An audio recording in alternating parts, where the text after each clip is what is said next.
Bismillahirrahmanirrahim. Assalamualaikum warahmatullahi wabarakatuh. Alhamdulillahi rabbil alamin. Wassalatu wassalamu ala sayyidina Muhammad asyrafil anbiya wal mursalin wa ala alihi wa sahbihi ajma'in.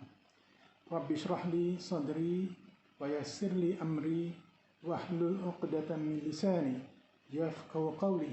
Amma ba'du. Alhamdulillah, tuan-tuan muslimin dan muslimat serta seluruh warga IPG Kampung Tun Seng On sekalian, sekali lagi apa khabar semua? Mudah-mudahan kita tetap istiqamah dalam keadaan yang terbaik ketika kita berada di fasa 3, PKP fasa 3, dan kita juga doakan agar semuanya, sama ada mereka yang berada di barisan hadapan ataupun di barisan belakang, sentiasa berikhtiar mengikut cara masing-masing dan bertawakal kepada Allah Ta'ala. InsyaAllah pada hari ini, hari Khamis 16 April bersamaan 22 Syaban, kita teruskan lagi dengan program beri Quran kita, iaitu Surah Al-Isra ayat 28 hingga 38, muka surat 285. Ila Nabil Mustafa Sayyidina Muhammad wa ala alihi wa sahabihi wa li jami'il muslimina wal muslimat wal mu'minina wal mu'minat al ahya'i minhum wal amwat. Al-Fatihah. A'udzu billahi minasy syaithanir rajim. Bismillahirrahmanirrahim. Alhamdulillahi rabbil alamin. Ar-Rahmanir Rahim. Maliki yaumiddin. Iyyaka na'budu wa iyyaka nasta'in. Ihdinas siratal mustaqim. Siratal ladzina an'amta 'alaihim ghairil maghdubi 'alaihim waladdallin.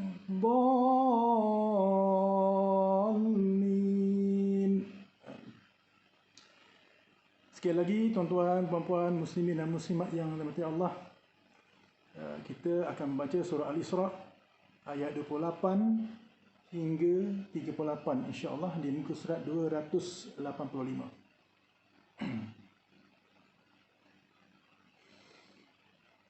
A'udzu billahi minasy syaithanir rajim.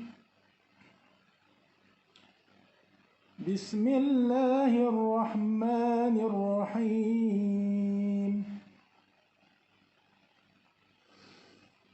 Wa imma tu'ridanna 'anhum ibtigha'a rahmatin min rabbika tarjuha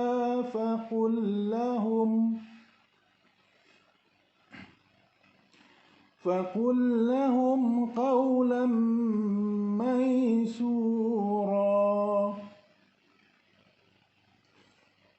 Dan jika engkau terpaksa berpaling, tidak melayani mereka kerana menunggu rezeki dari Tuhanmu yang engkau harapkan, maka katakanlah kepada mereka kata-kata yang menyenangkan hati. وَلَا تَجْعَلْ يَدَكَ مَغْلُولَةً إِلَى عُنُقِكَ وَلَا تَبْسُطْهَا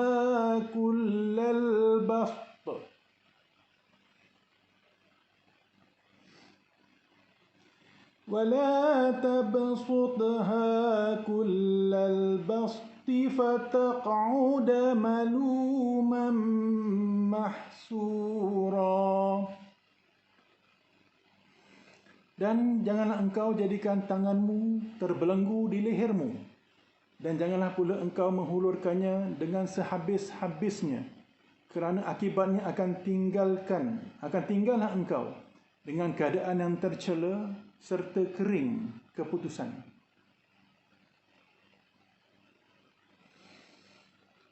Inna rabbaka yabsutur rizqa liman yasha'u wa yaqdir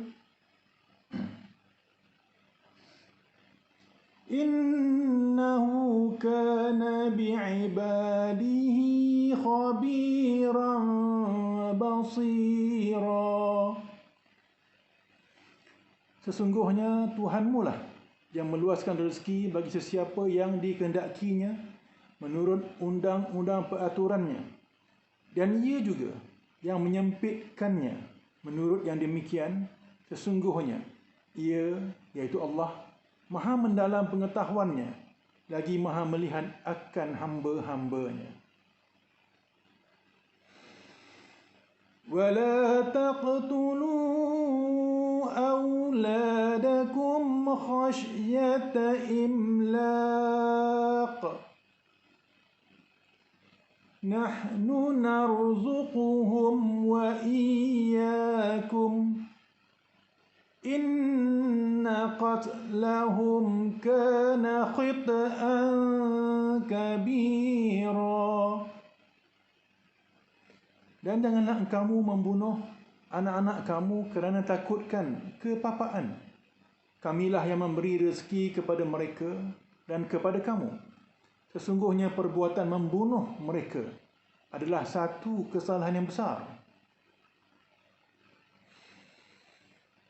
وَلَا تَقْرَبُوا الزِّنَا innahu kana fahishatan wa sa'a sabila. Dan janganlah kamu menghampiri zina. Sesungguhnya zina itu adalah satu perbuatan yang keji dan satu jalan yang jahat yang membawa kerosakan.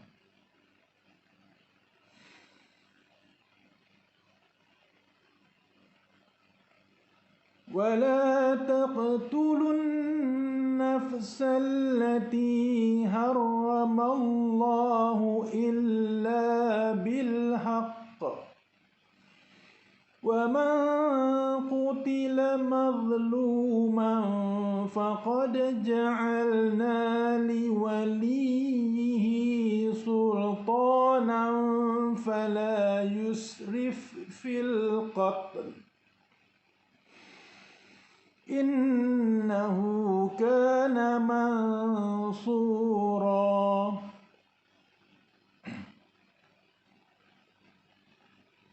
Dan janganlah kamu membunuh diri seseorang manusia yang diharamkan oleh Allah membunuhnya, kecuali dengan alasan yang benar.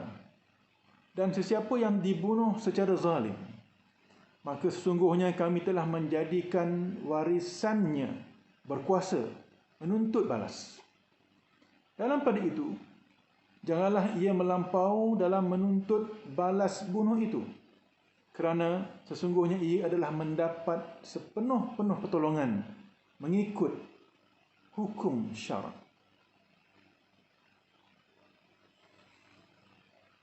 وَلَا تَقْرَبُوا مَالَ الْيَتِيمِ إِلَّا بِالَّتِي هِيَ أَحْسَنُ حَتَّى يَبْلُغَ أَشُدَّهُ وَأَوْفُوا بِالْعَهْدِ إِنَّ الْعَهْدَ كَانَ مَسْئُولًا. Dan janganlah kamu menghampiri harta anak yatim melainkan dengan cara yang baik untuk mengawal dan mengembangkannya sehingga ia baligh, iaitu dewasa, serta layak menguruskan hartanya dengan sendiri. Dan sempurnakanlah perjanjian, iaitu dengan Allah dan dengan manusia. Sesungguhnya perjanjian itu akan ditanya.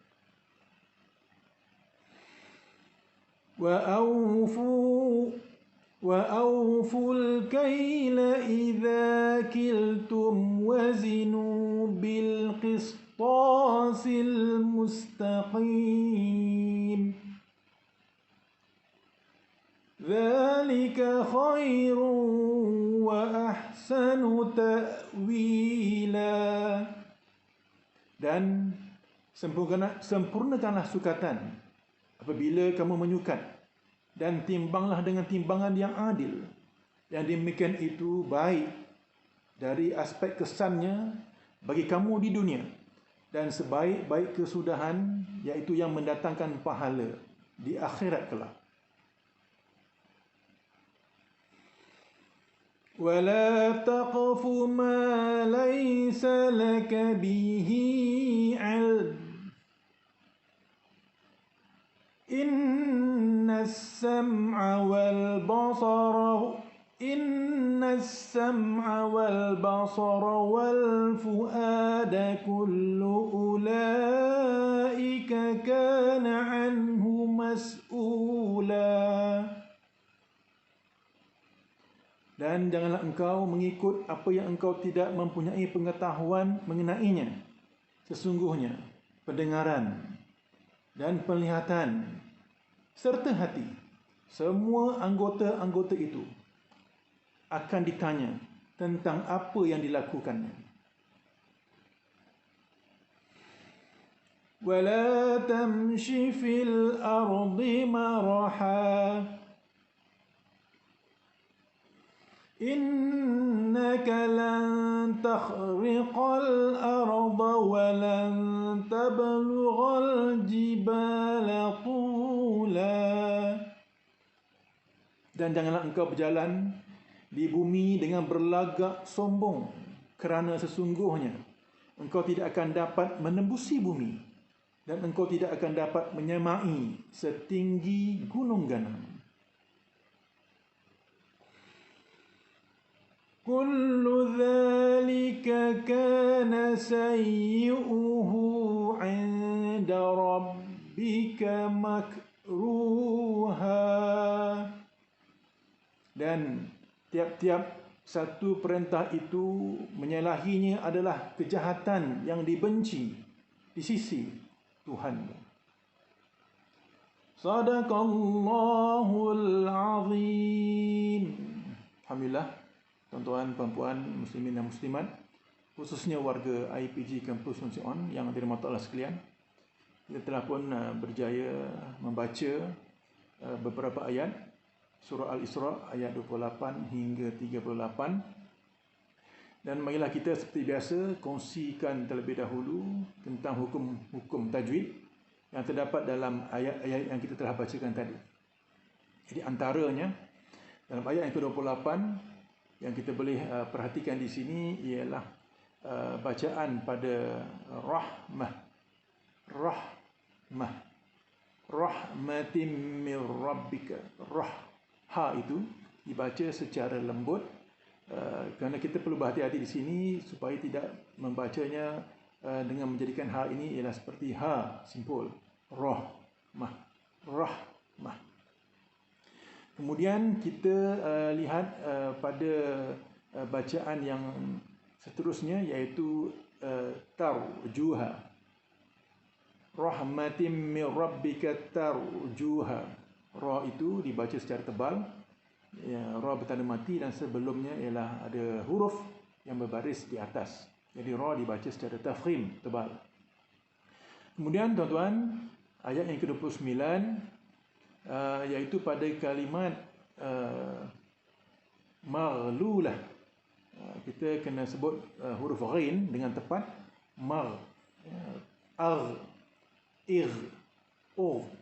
Kalimat di sini ialah maghlulah. Sama seperti kalimat maghrib. Solat apa tu? Sebelum hampir menjelangnya malam, solat maghrib. Itu sebutan Arab. Tapi kalau sebutan bahasa Melayu, maghrib, dengan tulisan atau bacaan GH, mewakili huruf ghain. Kemudian kita beralih ke ayat berikutnya, ayat yang ke-30.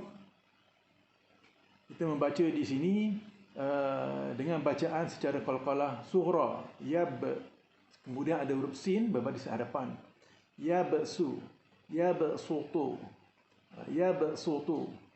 Kenapa saya tekankan kalimat ini? Iaitu pada sebutan sin yang selepasnya ada huruf ta.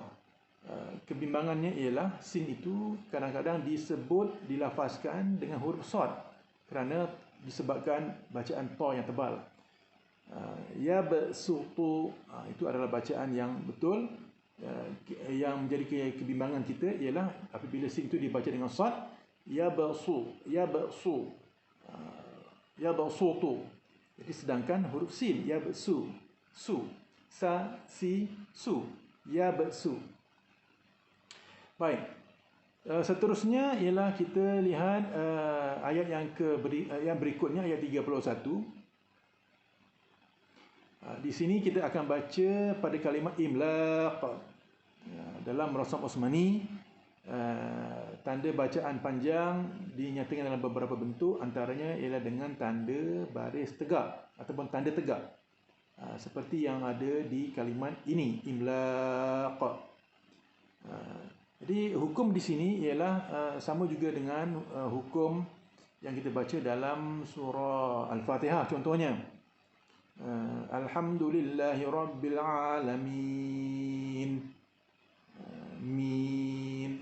Hukumnya mad arid disukun. Jadi samalah juga dengan kalimat ini, iaitu huruf madnya ialah alif, kemudian huruf qaf walaupun berbaris tetapi diwakafkan, dimati kerana wakaf. Jadi dibaca secara mad arid disukun, imlaq, dan disusuli dengan qalqalah kerana qaf itu huruf qalqalah dan ianya dalam situasi mati. Baik, mati kerana wakaf. Kemudian kita teruskan lagi dengan kalimat berikutnya di ayat yang sama, iaitu kalimat khit, khit, khit. Ta ialah juga huruf qalqalah dan ianya bertanda mati, qalqalah sughra. Khit, inna qatlahum kana khit'an kabira. Baik. Kemudian kita beralih ke ayat berikutnya, ayat yang ke-32. Ayat ini kita baca, kita telah membaca dan kita fokus kepada kalimat wala taqrabuz zina. Zina. Jadi di sini walaupun kita tidak nampak ada alif yang sebenar, tapi ada satu tanda tegak seperti mana yang dinyatakan tadi yang mewakili alif. Maka kita kena berhenti dalam keadaan mengekalkan mad pada kalimat ini dengan kadar 2 harakat, iaitu mad asli. Walaupun kita perhatikan ada tanda bergelombang di sini. Ini sebenarnya berfungsi sekiranya kita membaca ayat ini dengan sambung kepada ayat berikutnya. Wala taqrabuz zina innahu kana. Itu barulah berlaku perubahan hukum, iaitu mad jaiz munfasil. Tapi kalau kita berhenti di sini, maka hukumnya ialah mad asli, iaitu dengan membaca sekadar 2 harakat. Wala taqrabuz zina. Baik. Kemudian seterusnya ialah pada ayat yang ke-33. Okey, kita fokus kepada kalimat yang hukumnya qalqalah, dan qalqalah ini ialah qalqalah kubra, iaitu bil haqq, pun telah dibincangkan sebelum ini, iaitu huruf qalqalah qaf ta ba jim dal, dan di sini huruf qaf ianya dimatikan kerana wakaf, dan huruf ini juga menerima tanda sabdu. Itu dikatakan qalqalah kubra. Bil haqq, selesaikan sabdu terlebih dahulu, kemudian sempurnakan hukum qalqalah. Baik. Seterusnya ayat yang sama juga, iaitu pada kalimat fil qatl. Lam itu difungsikan sekadar sebutan yang tidak lengkap, ataupun dipanggil 1/3. Fil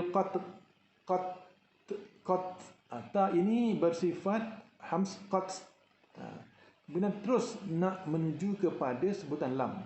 Fil qat, fil itu tidak tidak sampai kepada sebutan lam, ya. Fil qat, begitu. Baik.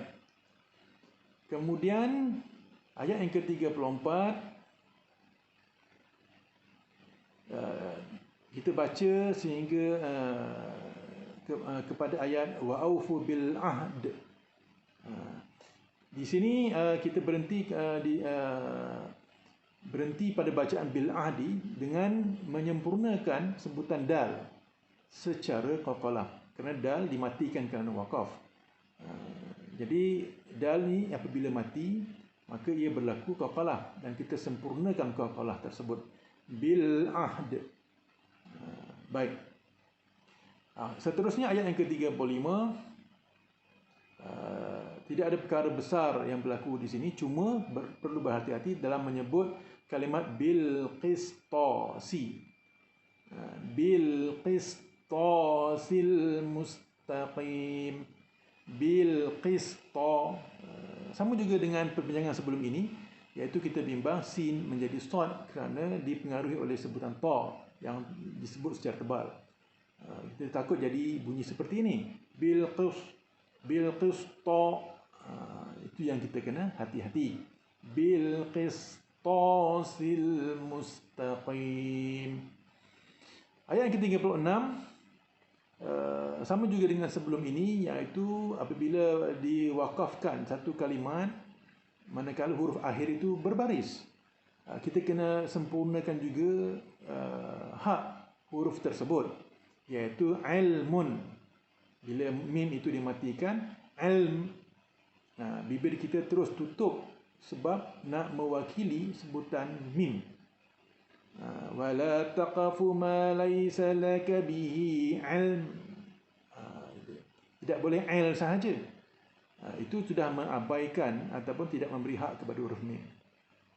Kemudian ayat yang ke-7, 37. Di sini kita fokuskan kepada sebutan kha. Innaka lan takh. Kha. Juga telah dibincangkan sebelum ini. Innaka lan takhriqa. Lan kita belajar muqaddam semasa kita kecil-kecil dahulu. Baik. Ayat akhir sekali, ayat 38. Di sini kita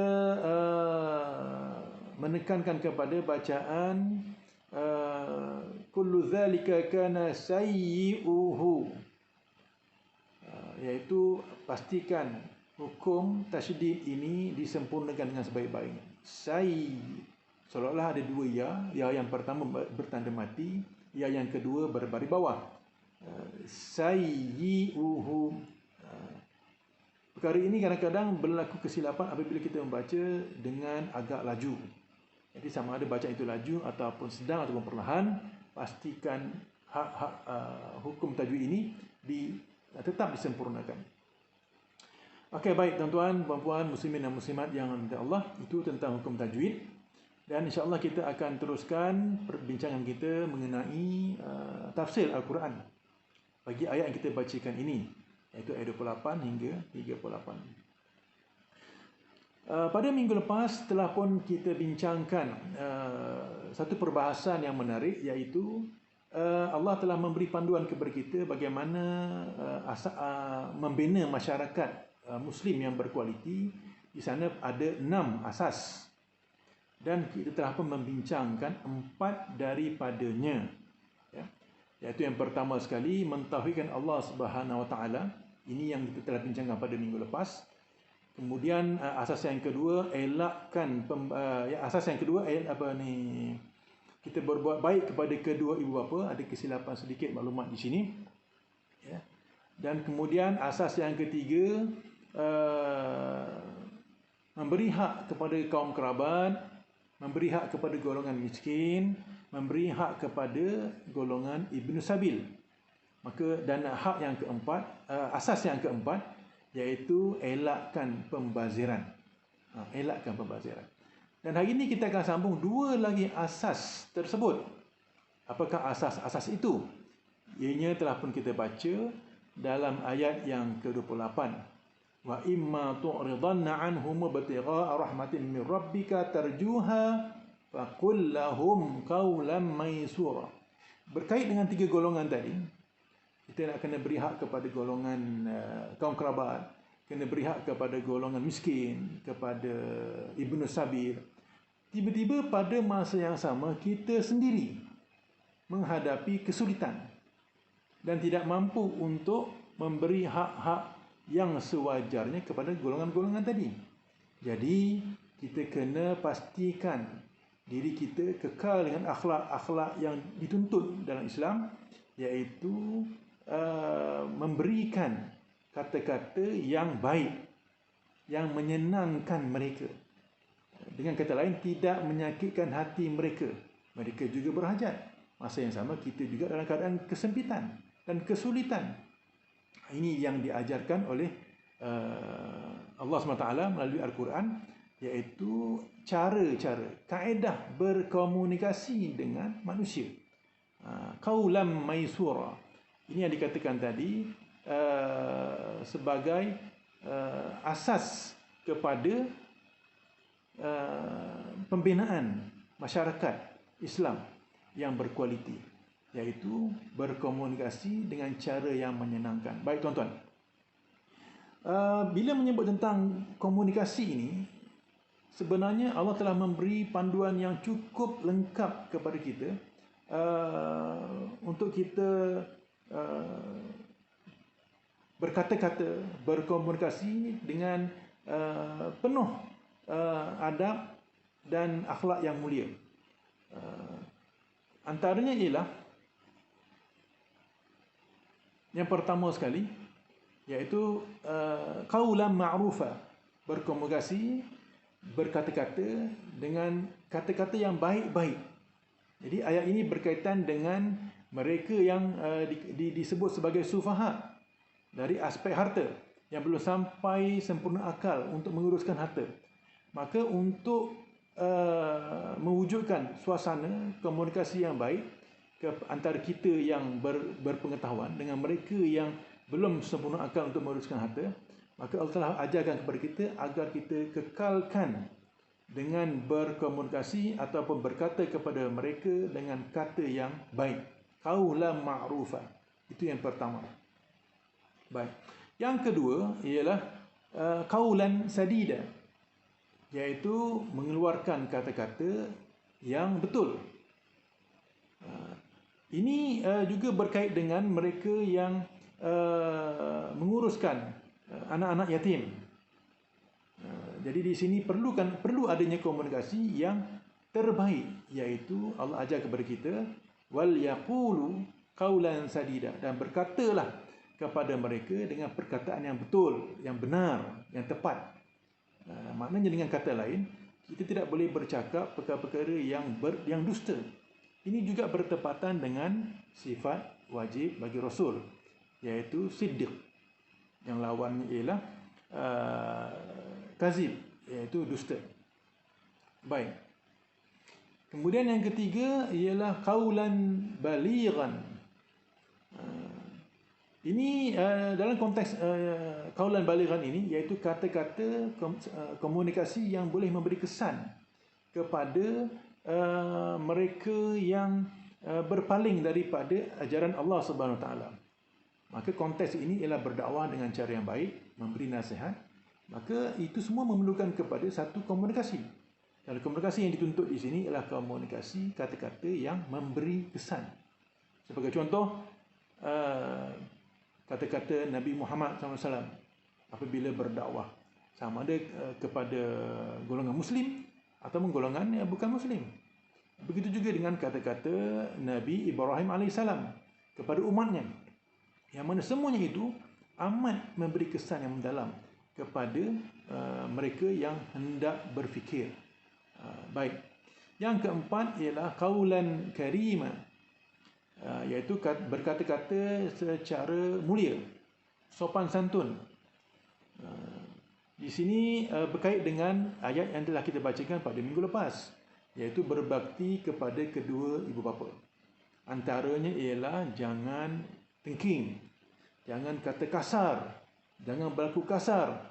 Maka gantinya ialah berkata-kata, berkomunikasi kepada mereka berdua dengan kata-kata yang mulia, sopan santun. Dan yang kelima, qaulan maisura yang kita sedang bincangkan hari ini, iaitu memberikan komunikasi ataupun kata-kata yang menyenangkan hati. Ini juga berlaku pada ketika ini, iaitu kita semua sedia maklum dalam keadaan yang agak sukar, iaitu berdepan dengan gejala virus COVID-19, dan mereka yang bekerja agak kepenatan, ya, sama ada di peringkat kesihatan, keselamatan dan sukarelawan dan lain-lain lagi. Masa yang sama mereka juga berhubung dengan kumpulan-kumpulan yang dilihat sebagai kumpulan yang hidupnya susah ataupun terpaksa berdepan dengan dugaan yang biasanya hidup senang, tiba-tiba terpaksa berada di tempat yang sempit, bilik yang sempit, rumah yang sempit, khususnya ketika kuarantin dan sebagainya. Jadi di sini kita semua diajar agar kekalkan momentum berkomunikasi dengan cara yang menyenangkan semua pihak.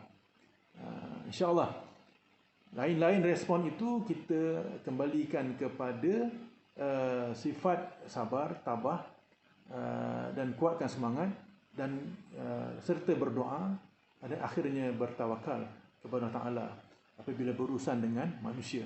Inilah dia cabaran berurusan dengan manusia. Dan akhir sekali tentang cara komunikasi menurut Al-Quran ini, iaitu yang keenam, qaulan layyina. Dalam surah Taha ayat 44, faqula lahu qaulan layyina, maka berkatalah kepadanya dengan kata-kata yang lemah lembut, semoga ia beringat ataupun takut. Jadi kata-kata yang lemah lembut ini tidaklah menunjukkan bahawa kita lemah. Inilah adab-adab yang telah pun ditunjukkan oleh para anbiya, khususnya Nabi Muhammad SAW. Apabila mereka menyampaikan sesuatu ataupun berdakwah ataupun memberi tarbiyah, mereka mengutamakan terlebih dahulu kaedah yang terbaik. Jadi mudah-mudahan dengan cara komunikasi ini menurut Al-Quran, kita menjadi manusia yang menjaga amanah lidah untuk berbicara agar semuanya dicatat dengan catatan yang baik-baik berlaku oleh para malaikat, insya-Allah. Tuan-tuan dan puan muslimin dan muslimat yang dirahmati Allah, itu adalah merupakan asas yang kelima bagi membina masyarakat yang terbaik. Dan asas yang keenam berada pada ayat yang ke-29, iaitu di sini digambarkan satu kumpulan manusia dengan peribahasa Arab, iaitu menjadikan tangannya terbelenggu di lehernya. Itu pepatah Arab. Maknanya kedekut, ada harta, ada pendapatan, ada sesuatu yang dimiliki, janganlah kita kedekut. Tetapi indahnya Islam dalam aspek memberi infak ataupun membantu orang lain ini, diajarkan kepada kita juga ialah wala tabsutha kullal bast. Jangan pula kita pemurah sehabis-habisnya. Yang pertama, jangan kedekut dengan menggambarkan pepatah Arab, iaitu meletakkan tangan di leher, melekat kat leher, tak nak buat apa-apa. Ataupun yang kedua, jangan pula menghulurkannya dengan sehabis-habisnya. Dah tak ada apa kat kita. Jadi inilah satu panduan yang mudah, dengan kata lain ialah bersederhana. Bersederhana dalam semua perkara, termasuk dalam aspek memberi infak kepada golongan yang memerlukan. Ini kalau kita bagi semua, habislah. Nak makan apa? Itu dia. Memang betul ada beberapa contoh dalam sejarah kehebatan Islam, tokoh-tokoh Islam seperti Sayyidina Abu Bakar As-Siddiq dan sebagainya. Mereka memberi keseluruhan. Itu satu contoh yang terbaik kalau kita mampu untuk mengikutinya dan mencontohinya. Dan lihatlah sahaja tahap iman Sayyidina Abu Bakar radhiyallahu anhu. Itu tahap imannya. Adakah kita mampu untuk sampai kepada tahap tersebut? Silakan. Tapi jangan sampai menyusahkan orang lain. Sayyidina Abu Bakar tidak menyusahkan orang lain apabila dia telah menginfak keseluruhan hartanya. Oleh itu kita mengambil jalan sebab kita ini adalah manusia biasa. Iman kita mungkin tidak menyamai iman Sayyidina Abu Bakar As-Siddiq. Maka kita ambil satu jalan yang lebih mudah, iaitu bersederhana. Jangan kedekut, jangan pula berlebih-lebihan dalam memberi. Inilah dia 6 asas dalam membina masyarakat yang terbaik menurut Al-Quran. Tuan-tuan dan puan muslimin dan muslimat yang dirahmati Allah. Itu perbahasan yang pertama dalam ayat yang kita bacakan ini. Perbahasan yang berikutnya ialah sebelum kita teruskan kepada perbahasan yang berikutnya, Allah telah memberikan satu kesimpulan yang cukup menarik kepada kita, iaitu tentang rezeki ini. Allah berikan seluas-luasnya kepada sesiapa yang Allah kehendaki. Inna rabbaka yabsutu rizqa liman yasha'u wa yaqdir. Tetapi Allah ada kira-kiranya sendiri dengan kalimat yang dinyatakan di situ wa yaqdir, menurut undang-undangnya, menurut peraturan-peraturannya. Kadang-kadang kita minta berdoa supaya kita ini dapat banyak, tapi Allah beri mungkin banyak, mungkin sedikit. Sebab itulah yang terbaik untuk kita. Allah Maha mengetahui. Dan masa yang sama Allah berkata juga dalam ayat yang ini, dan ia juga yang menyempitkan menurut yang demikian. Yang pertama tadi, inna rabbaka yabsutu rizqa liman yasha wa yaqdir, dan dia juga boleh menyempitkan harta. Baik, ini menunjukkan bahawa Allah ini Maha mengetahui, khabira. Allah juga Maha melihat, basira. Okey. Jadi saya betulkan di situ, wa yaqdir ini ialah bermaksud Allah juga yang akan menyempitkan rezeki kita mengikut pengetahuan dan penglihatan Allah. Baik, seterusnya kita masuk kepada perbahasan yang berikutnya daripada ayat yang telah bacakan tadi, iaitu perbahasan yang kedua mengenai asas-asas lanjutan dalam membina masyarakat yang berkualiti dan terbaik. Selain daripada 6 perkara yang telah kita sentuh tadi, ada lagi 7 perkara yang terkandung dalam asas-asas lanjutan. Apa dia? Iaitu yang pertama sekali dalam ayat ke-31. Fala taqtulu auladakum khasyata imlaq. Jangan bunuh anak-anak kerana takutkan kemiskinan ataupun kepapaan imlaq. Sebab soal rezeki adalah datangnya daripada Allah Subhanahu Wa Taala. Cuba ingat dialog dalam filem Ahmad Al-Bad, bagaimana watak Piramli dalam wataknya itu menyatakan bahawa rezeki itu datangnya daripada Allah. Baik, ini asas lanjutan yang pertama, rezeki, iaitu untuk pastikan rezeki ini banyak dan tidak putus-putus, jangan sampai membunuh anak-anak. Ini jelas berlaku di zaman jahiliah. Okey, baik. Dengan kata lain juga, kita kena lihat di sini, jangan takut untuk beranak banyak. Kadang-kadang ada orang merancang keluarga. Sebab apa? Takut nanti tak mampu, nanti miskin. Sedangkan anak atau bersudah itu mendatangkan rezeki. Tapi jangan pula bila dah beranak, tunggu je, berpeluk tubuh sahaja, menunggu rezeki yang datang. Itu adalah salah konsep, memahami konsep tersebut. Iaitu bila ada anak dan kita berusaha, Allah murahkan rezeki. Allah murahkan rezeki. Sama ada rezeki itu datang dalam bentuk harta, ataupun mungkin dalam bentuk kebahagiaan, mungkin dalam bentuk kejayaan anak-anak. Kita tidak tahu. Sebab ini semua adalah kuasa Allah SWT. Baik, yang penting jangan. Tapi kalau mereka yang telah berkeluarga tetapi mempunyai zuriat yang sedikit, itu adalah Allah punya kuasa. Nak buat macam mana? Ada orang kahwin dah lama, anak 2, itu rezekinya.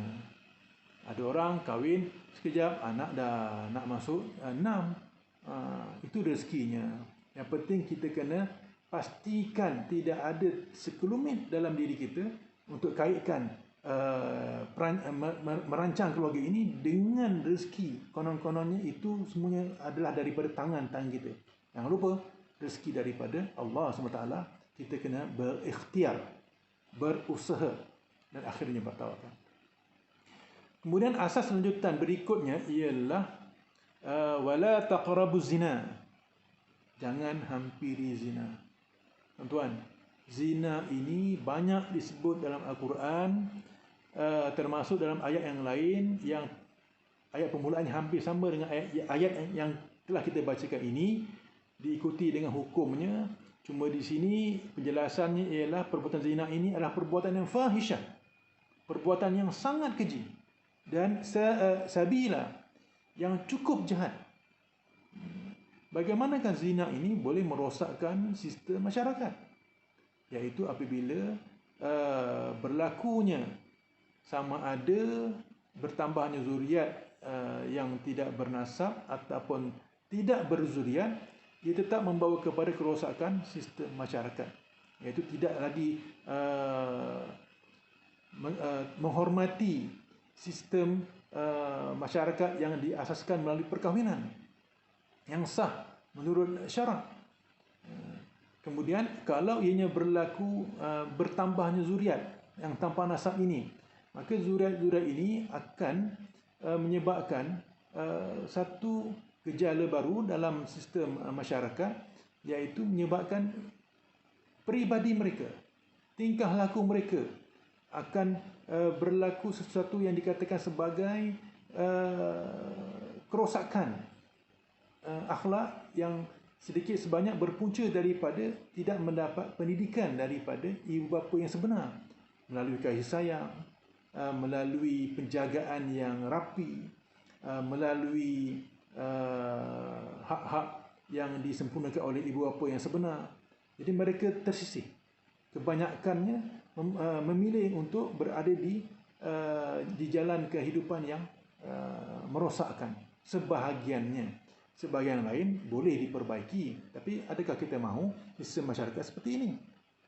Ini perlu dielakkan. Sebab itu yang diharamkan zina, yang dianjurkan, yang digalakkan, yang dituntut perkahwinan yang sah. Baik. Seterusnya adalah asas yang ketiga, asas lanjutan yang ketiga, iaitu jangan membunuh manusia. Jangan membunuh manusia. Ayat ini berkait dengan asas yang tadi, iaitu berzina.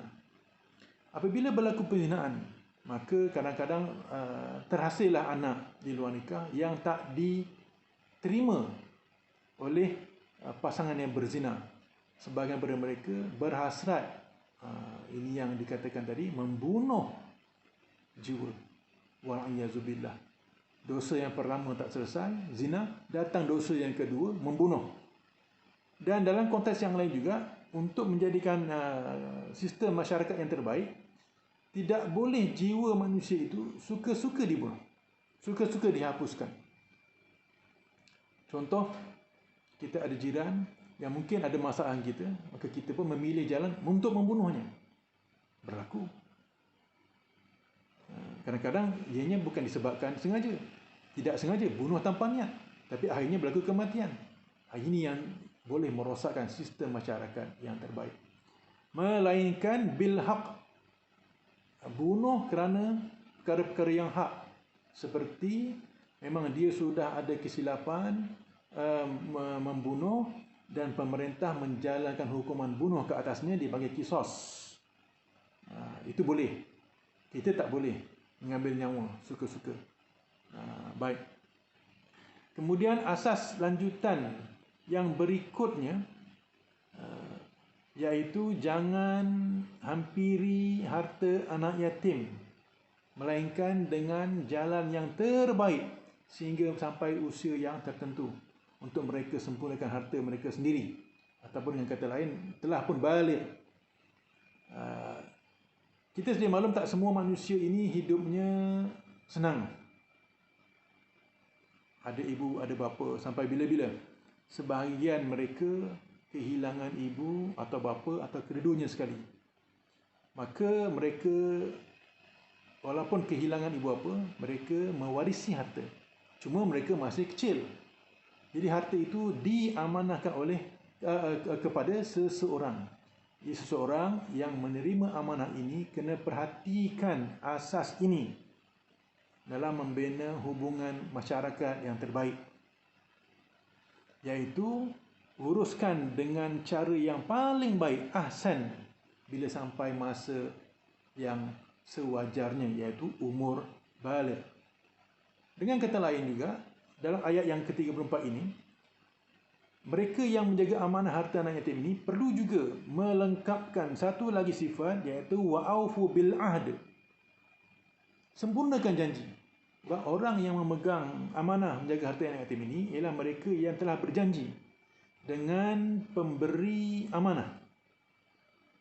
Bila sampai masa anak-anak itu sudah besar, baligh, boleh uruskan harta dengan baik, maka sempurnakanlah janji. Nanti ditanya, di mana tu? Di akhirat. Innal ahda kana mas'ula akan ditanya.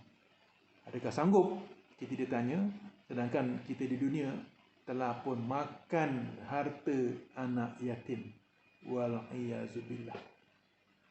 Kemudian tuan-tuan, asas lanjutan berikutnya bagi memastikan pembinaan masyarakat inilah masyarakat yang terbaik menurut kacamata Islam, iaitu sempurnakan timbangan secara adil. Wa'aful kaila bil qistasi. Sempurnakan kail, timbangan. Apabila kita menimbang ataupun wazinu, menyukat, bil qistasi, dengan seadil-adilnya. Ini bagi mereka, tak kira sama ada kita ini peniaga, kita ini bukan peniaga, apa sahaja dalam bab urusan berkaitan dengan sukat, menyukat, tak kira ianya aspek berat ataupun aspek luas ataupun aspek isi padu, pastikan semuanya dalam keadaan yang seadil-adilnya. Ada harta, tanah, pastikan disukat dengan betul, adil. Ada barang-barang yang dijual dalam bentuk timbangan, kilogram, kati dan sebagainya, pastikan timbang baik-baik. Jangan ada kurang, terlebih tak apa. Kemudian tuan-tuan, asas lanjutan yang berikutnya, iaitu yang keenam, diajarkan oleh Allah Ta'ala, Allah Subhanahu Wa Ta'ala dalam ayat yang ke-36 ini, iaitu kita jangan jadi orang yang suka buruk sangka. Wala taqfu ma laysa laka bihi 'ilm. Jangan engkau ikut apa yang engkau tidak mempunyai pengetahuan mengenainya. Sebab nanti sam'a, pendengaran kita, basar, penglihatan kita, fuada, hati kita, itu semua akan ditanya. Kenapa tiga anggota ini dinyatakan dalam ayat 36 ini berkait dengan asas supaya jangan buruk sangka. Inilah punca-punca datangnya maklumat. Macam mana kita tahu maklumat ni? Kita dengar. Betul ke tak betul? Ada sumber ke tak ada sumber? Ataupun yang kedua, kita lihat, kita baca. Betul ke tak betul? Ada sumber ataupun tidak? Dan yang ketiga ialah kefahaman. wal fuada, hati yang mendatangkan kefahaman. Ini semua akan ditanya. Sekali lagi ada kalimat mas'ula, akan ditanya di hari akhirat. Kalau elok apa yang kita dengar, kemudian elok apa yang kita baca, lihat, elok apa yang kita faham, kemudian kita sampaikan kepada orang lain, alhamdulillah, lega. Di akhirat ditanya, jawapan kita tidak ada sebarang masalah. Tapi kalau sebaliknya, wal ayazubillah. Dan akhir sekali, asas selanjutan yang ketujuh, iaitu jangan sombong. Wala tamshi fil ardi maraha. Jangan berjalan di atas muka bumi ini dengan berlagak sombong. Ini semua, sifat sombong ini, tuan-tuan, ianya boleh menjejaskan keharmonian dalam masyarakat.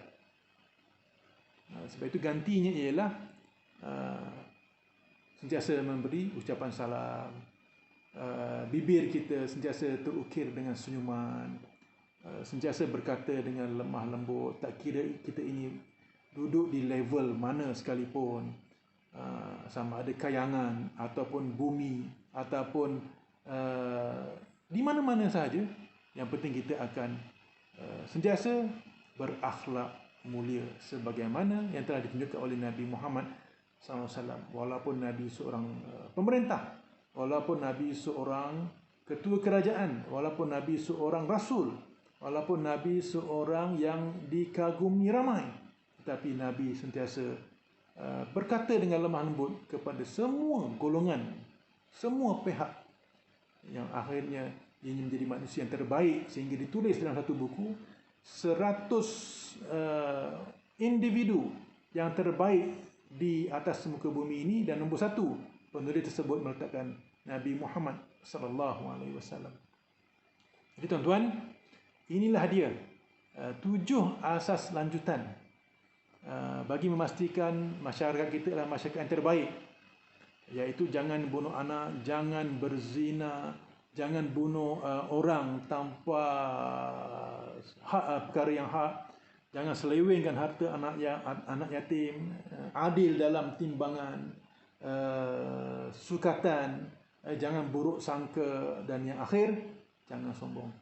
Jadi dengan formula asas 6-7 yang telah kita bacakan pada minggu lepas dan juga pada hari ini, insya-Allah akan menjadikan kita sebagai ahli dalam masyarakat yang betul-betul berkualiti, harmoni, terbaik dunia dan akhirat, insya-Allah. Tuan-tuan dan puan muslimin dan muslimat yang dirahmati Allah, jadi akhirnya Allah telah memberi kesimpulan daripada 7 perkara yang dinyatakan tadi, yang merupakan asas-asas lanjutan bagi membina masyarakat yang terbaik. Kesimpulan yang Allah berikan iaitu kullu dzalika kana sayyuhu 'inda rabbika makruha. Tiap-tiap satu perintah itu menyalahinya adalah kejahatan yang dibenci di sisi Tuhanmu.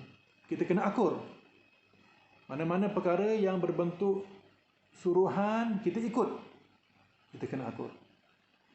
Mana-mana perkara yang berbentuk larangan kita tinggalkan, itu dipanggil satu ketaatan. Tetapi kalau berlaku sebaliknya, kita menyalahi perkara-perkara tersebut, iaitu mana-mana perkara yang berbentuk suruhan kita langgar, mana-mana perkara yang berbentuk larangan kita buat, maka itu yang dikatakan dalam ayat yang ke-38 ini, iaitu perkara-perkara yang menyalahi, yang buruk, sayyi'ah, malah disebut sebagai satu kejahatan, dan itu semua makruha, dibenci di sisi Allah SWT. Ingat, dibenci oleh Allah Ta'ala ini bukan satu perkara yang yang ringan, tetapi kalaulah ianya di dunia, kemungkinan kita tidak mendapat keredaan daripada Allah Ta'ala. Kita tidak dapat keberkatan daripada Allah Ta'ala. Kita tak dapat kemaafan daripada Allah Ta'ala. Ataupun kalau kita tidak bertaubat dan kita mati dalam keadaan yang melakukan perkara-perkara ini, kita akan mendapat azab yang pedih di akhirat. Wal'iyyazubillah. Pastikan kita ikut setiap suruhan dan tinggalkan setiap larangan. Tuan-tuan, puan-puan, sekarang itu dahulu budaya Quran kita pada pagi ini, iaitu surah Al-Isra ayat 28 hingga 38. Mudah-mudahan dengan asas ini kita ikhtiarkan untuk melaksanakan satu persatu, bermula dengan diri kita sendiri, kemudian kita mengajak ahli keluarga kita, kemudian kita mengajak kaum kerabat kita, kemudian kita mengajak mereka yang berada bersama kita, dan lain-lain. InsyaAllah akhirnya akan membawa serta membina masyarakat Islam yang berkualiti di dunia dan juga di akhirat. Jadi sekarang itu dahulu, mudah-mudahan kita mendapat taufik dan hidayah daripada Allah Ta'ala, dan kita susuli dengan doa khatam Al-Quran. Allahumma arhamna bil-Quran waj'alhu lana imaman wa nuran wa hudan wa rahmah. Allahumma dhakkirna minhu ma nusina wa 'allimna minhu ma jahilna warzuqna tilawatahu آناء الليل وأطراف النهار واجعله لنا حجتي يا رب العالمين.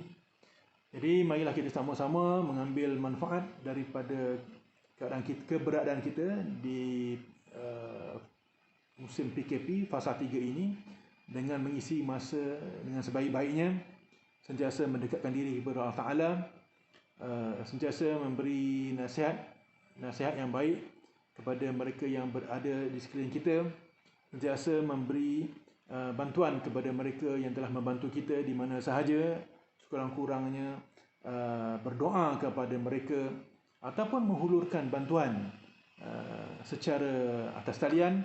Mudah-mudahan usaha-usaha mereka itu